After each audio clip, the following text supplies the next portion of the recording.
Dans l'objectif qu'il s'est fait entre autres d'améliorer le développement, la structuration et le renforcement des capacités du tissu économique camerounais, le dispositif d'appui à la compétitivité du Cameroun ouvre ce 15 novembre à Douala la 4e session de son comité de pilotage. Il y est question de présenter l'état d'exécution du plan d'action de 2021 et de projeter sur le plan d'action pour l'année 2022.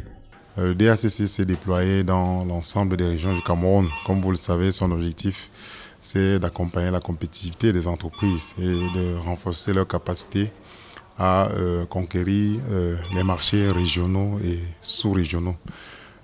Alors, sur les 6 derniers mois, le DACC a procédé à la formation des entreprises.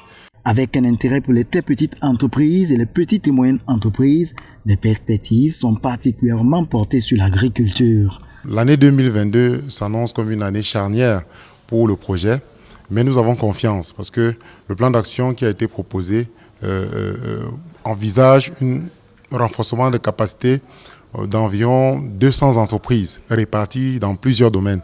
Et, la priorité est donnée au secteur agroalimentaire. On va pouvoir répondre aux attentes du gouvernement dans les secteurs du riz, dans les autres secteurs de l'agro-industrie. Le DAC est un organe paritaire du secteur public, mais aussi privé, ce d'autant plus que ce dernier présente pas mal de lacunes.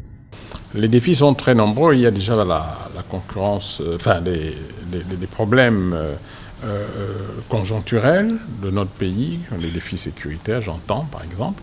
Mais vous avez vu que ces derniers temps, il y a au plan international une certaine remontée des cours de matières premières qui, naturellement, rendent nos entreprises un peu plus fragiles.